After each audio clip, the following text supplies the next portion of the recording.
Shalom, shalom, shalom, Yasharala. It's your brother Mashayak coming back at y'all with a quick edifying video through the power and spirit of Yahweh Bahashim Yahushua. So today I want to go into the word called oligarchy. And like always, I got a little article to go with it. And I got, let me see, John 24. Alright, I got one verse to go into it. Since I'm already here, let's go into the verse real quick. So it says, Job chapter 9, verse 24, the earth is given into the hand of the wicked. He covereth the faces of the judges thereof. If not, where and who is he? And we know that the wicked is talking about Esau. And we also know that the judges, that the wicked covered, that the wicked covered the faces thereof, is talking about us. And that goes into iconoclasm with all the uh, what they call medieval art, the art that they show with the disciples, the Israelites, they all whitewashed, all of that. Beethoven, all these figures in our history who did miraculous things, such as Beethoven with the music and so much other things, these devils, these demons, the so-called white man has iconoclasmed them by making them look white. So let's go into this word oligarchy. So it says a form of government in which supreme power is vested in a small exclusive class. 1570s from French oligarchy, 14th, and I'm believing that C means century, but I could be wrong. From Latinized form of Greek oligarchia, government by the few, from stem of oligos, few, small, little, a word of uncertain origin, plus archaia, from archane, to rule. An earlier form of the word in English was oligarchy, 1500th century from Old French. And we'll go through this real quick. It says Aristotle, after some preliminary remarks, concludes by defining a democracy to be when the freemen and those not the rich, being the majority, possess the sovereign power, and an oligarchy when the rich and those of noble birth, being few, are in possession of the sovereign power. And this definition of an oligarchy necessarily implies that the majority are excluded from participating in the sovereign power. It might be inferred, on the other hand, that in this definition of a democracy, the few are excluded from the sovereign power, and such, in this passage, should be the meaning of the author if he is consistent with himself. And the reason I pulled up Job 9:24 to link up with this word oligarchy is because it says there's a few supreme, rich, wealthy class that rules over everything, and that's going into the the deep state, like some people call it, but we know it's the wicked, the Rothschilds, the Rockefellers, and other families that we don't even know the names of, that's pulling the strings behind the scenes with all these presidents, these governors, these mayors. They're all puppets. They are all puppets. These actors, these musicians, these singers, everybody who is in this industry of entertainment is being pulled by the strings, and the politics are being pulled by the strings of these wealthy, evil, satanic elite families. So that's why I want to go into the word oligarchy, and I linked it up with the word, not the word, with the scripture, Job 9:24. So I want to go through this article about the rise and fall of oligarchies in American history, and then we'll bring it to a close.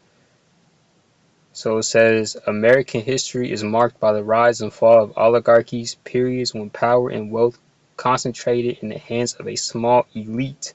These episodes have left profound scars on the nation, from the enduring legacy of slavery to the growing inequality of today.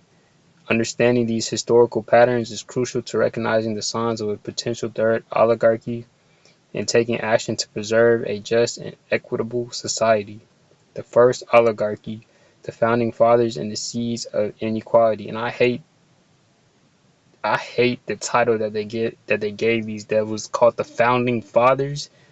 These demons didn't find shit.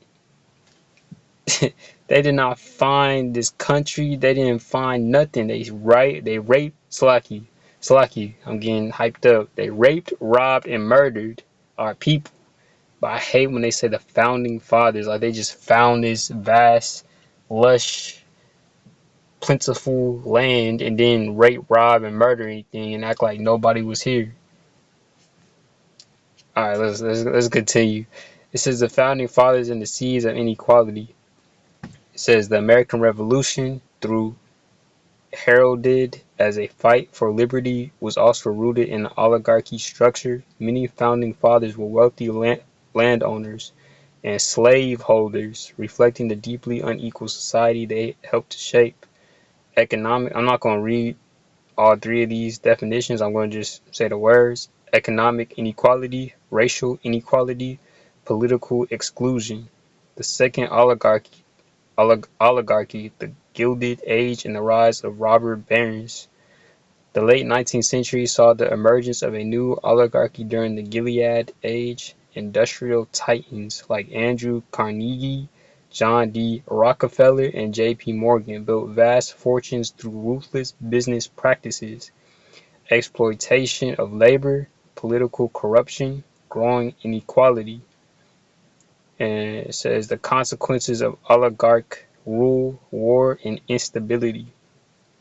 Oligarchies, by their nature, often sow instability and conflict as power concentrated in the hands of a few undermines equity and justice. The Civil War, global conflicts, modern day risks. It says a brief interlude, the rise of the middle class and the New Deal. The early 20th century brought reforms that countered oligarch rule, progressive policies, and the New Deal under President Franklin D. Roosevelt ushered in an era of shared prosperity and greater equality. Key reforms: a more inclusive society. For a time, these reforms created a more equitable society, but this progress is increasingly under threat. The looming third oligarchy, signs of a new gilded age. Today, troubling signs point to the emergence of a third American oligarchy echoing patterns from the past: soaring inequality, corporate dominance, political influence of money, erosion of workers' rights. It says, what can we do? First off, we can't do a damn thing because it's all the power and will of Yahweh Bashem Yahushai that he set up these so-called elites who are just peasants that have been given power by Yahweh Bashem Yahushai to do what they do. But the what's the word? The average citizen can't do a damn thing about these ruling class families dealing with being oligarchs. All right, so it says, what can we do? It says, fighting the rise of a third oligarchy requires collective action and systematic reform. And we could clearly see that that shit ain't working because we still in the same position. Especially for the so-called blacks, Hispanics, and Native Americans, we are still in the same position. It might seem like we're elevating, but in all actuality, we're still in captivity. It's just mental captivity. It's gonna become physical again when Jacob's trouble comes. But for the elect, the sincere, the hopeful elect, the sincere brothers and sisters, we will be protected by Yahweh Bashem Shai, and He'll make a way for us to escape these things. And if we have to go through certain of these trials, He'll bring us through it, like He did our mighty righteous forefathers and foremothers.